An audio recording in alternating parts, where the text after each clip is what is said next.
প্রিয় শিক্ষার্থীরা, আজকে চলে এসেছি আরেকটি সংক্ষিপ্ত ক্লাস নিয়ে এইচএসসি আইসিটির তৃতীয় তিনটি গুরুত্বপূর্ণ এমসিকিউ নিয়ে। তো প্রথমে তোমাদের ক্লাসে স্বাগত জানাচ্ছি আমি রাজীব স্যার, রাজীব রান্নার পক্ষ থেকে। তো চলো কথা না বলি আমরা ক্লাসে চলে যাই। যেহেতু আমরা বলেছি এটা হচ্ছে সংক্ষিপ্ত ক্লাস, আমি দুই ধরনের ক্লাস করে থাকি, একটা হচ্ছে বিস্তারিত, এটা হচ্ছে সংক্ষিপ্ত। এখানে আমরা এমসিকিউ সলিউশন দিকে যাবো। দেখো এখানে দুটো উদ্দীপক লিখেছি, উদ্দীপকে একটি পড়া এবং নিচের প্রশ্নের উত্তর দাও। ক্লাসে শিক্ষক আতিকের বয়স জিজ্ঞাসা করেন এবং আতিক বলে তার বয়স এটা একটি বাইনারি সংখ্যা। আমরা পেয়ে গেলাম এটা একটি বাইনারি সংখ্যা। আচ্ছা, আতিকের বয়সের সমগ্র সংখ্যাটি হলো, এখানে তোমাকে কটা দিয়েছে, একটা অক্টাল সংখ্যা, এটা অক্টাল সংখ্যা, এটা দশমিক সংখ্যা, এটা হেক্সাডেসিমাল সংখ্যা। তাহলে আমরা প্রথমে যে কাজটা করতে হবে সেটা হচ্ছে কি, আমরা প্রথমে একটা দশমিক সংখ্যায় রূপান্তর করতে পারি। যেহেতু আমাদের এখানে একটা দশমিক অপশন আছে, তাহলে আমরা দশমিক সংখ্যা রূপান্তরের নিয়মটা কি, যারা দশমিক সংখ্যা রূপান্তর করতে জানো না তারা আমার আগের ক্লাসগুলো ইউটিউবে দেওয়া আছে, দশমিক সংখ্যা কিভাবে রূপান্তর করতে হয় দেখো। আমরা এইভাবে করে থাকি, বই একটু ভিন্নভাবে করে। আমার এই নিয়মটা ফলো করলে তুমি আরো বেশি উপকৃত হবে। দেখো এখানে আমি 0 0 1 0 1 লিখে ফেললাম এবং এখানে আমি ইনটু দিয়ে দিলাম। ইনটু দেওয়ার পর আমি এখানে যেহেতু আমার এই সংখ্যাটা কত 2, অর্থাৎ বেস হচ্ছে 2, বাইনারি সংখ্যাটা লিখলাম 2 2 2 2। এখানে আমার পাওয়ারটা শুরু হবে 0 দিয়ে, কত দিয়ে 0 0 1 2 3 এবং 4। এবার আমি কি করব, আমার মানগুলো লিখব। হ্যাঁ, এবার আমি মানগুলো লিখব। দেখো আমার এখানে মোট 5টি সংখ্যা আছে। এটা 0, এটা আমার ফলাফল 0 হবে, এখানেও 0 হবে, যেহেতু কোন শূন্যের সাথে গুণ করলে সবকিছু শূন্য হয়ে থাকে। এরপরে 2 গুণে 4, এখানে 4 হবে, এখানে 8 হবে, বাট এখানেও 0 হবে এবং এখানে কত 16 হবে।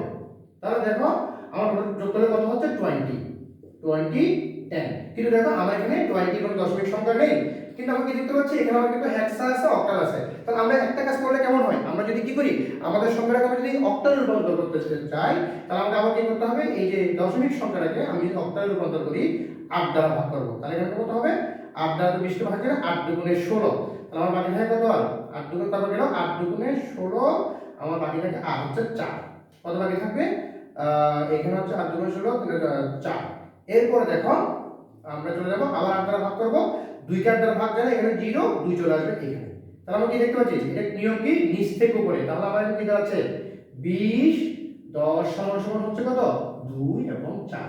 এবং এটা কি সংখ্যা, অক্টাল সংখ্যা। দেখো আমাদের এখানে কিন্তু একটি অক্টাল সংখ্যা আছে, একটি 24 একটি 20, কিন্তু 20 হবে না, কত হবে 24 8। দেখো তাহলে কত শর্টকাটে তুমি করে ফেলতে পারছো জিনিসটা। আসলে তুমি জিনিসটা বুঝতে পেরেছো। পরের প্রশ্ন যাচ্ছি। পরের প্রশ্ন হচ্ছে, যদি 10 বছর পরে আতিকের বয়স হেক্সাডেসিমালে কত হবে। তাহলে দেখো আমি কিন্তু অলরেডি বর্তমান বয়সটা পাচ্ছি, সেটা কত 20। এখন 10 বছর পরে মানে কি, আজ থেকে 10 বছর পরে, অর্থাৎ এখন সে যেখানে আছে তার থেকে 10 বছর পরে। তাহলে সেক্ষেত্রে আমাকে কি করতে হবে, আমার যে 20 যেটা আছে সেটা আমি কি করব 10 যোগ করব। 10 যোগ করলে আমার কত হবে 30, অর্থাৎ তার বয়স আছে কত 30, কখন 10 বছর পরে গিয়ে। এবার আমরা কি করব, একই নিয়ম। এবার আমরা 30 কে কি করব হেক্সাডেসিমালে রূপান্তর করব, অর্থাৎ 16 দ্বারা ভাগ করব। 16 দ্বারা ভাগ করলে 16 গুণ 32, বেশি হয়ে যাচ্ছে, একবার নিব 16 কে 16। তাহলে এখানে 16 আমি যদি একবার নিই আমার থাকে কত 30 থেকে 16 চলে যায়, থাকে কত 14, কত থাকবে 14। এবার আমি 2 দ্বারা ভাগ করব, সরি 16 দ্বারা ভাগ করব, ভাগ দেয় না, এটা হয়ে যাবে 0 1 চলে আসবে এখানে। এর আগের নিয়মে নিচ থেকে আমি উপরে লিখব। তাহলে এবার আমি কি করব, আমার যে 30 সংখ্যাটি আছে এইটাকে আমি যদি হেক্সাডেসিমালে রূপান্তর করি, আমার হয়ে যাচ্ছে কত 1 এবং 14। আর 14 মানে হচ্ছে ই। তাহলে দেখো তোমার এখানে 1 ই আছে, মানে 1 ই হচ্ছে কত তোমার উত্তর, অর্থাৎ 14 এর মানটা হচ্ছে হেক্সাডেসিমালে কত ই। তাহলে কত হয়ে গেল 1 ই। দেখো আমার দুটো প্রশ্ন কত সহজে সলভ হয়ে গেল।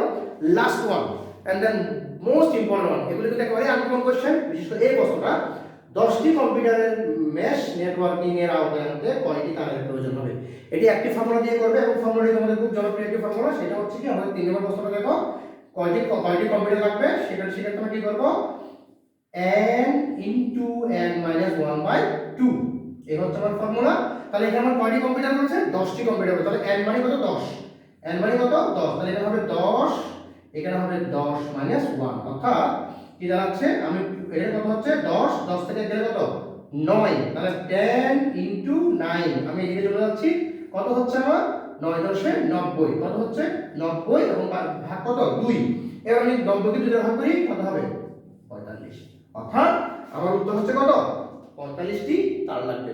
তাহলে দেখো আশা করছি 3টি তোমার এমসিকিউ খুবই গুরুত্বপূর্ণ ছিল এবং আশা করছি তোমরা এই ক্লাসটি থেকে অনেক কিছু জানতে পারবে, অনেক কিছু শিখতে পারবে। এই ধরনের আরও কী কী ক্লাস তোমরা দেখতে চাও সেটা তোমরা অবশ্যই আমাকে কমেন্ট সেকশনে জানাবে ক্লাসটি আপলোড হওয়ার পরে। এবং তোমরা যদি আমার কাছে পড়তে চাও বা টিউশন নিতে চাও তোমরা অবশ্যই আমাকে আমার হোয়াটসঅ্যাপ নাম্বারে যোগাযোগ করবে। আমার প্রত্যেকটি ক্লাসের আপলোড ভিডিওর সাথে আমার হোয়াটসঅ্যাপ নাম্বার এবং ঠিকানা ভিডিও দেওয়া আছে। সে পর্যন্ত তোমাদেরকে ধন্যবাদ এবং তোমরা অবশ্যই ক্লাসটি কিন্তু কী করবে, অন্য বন্ধুর কাছে শেয়ার করবে যখন সেটি আপলোড হবে। ধন্যবাদ তোমাদেরকে।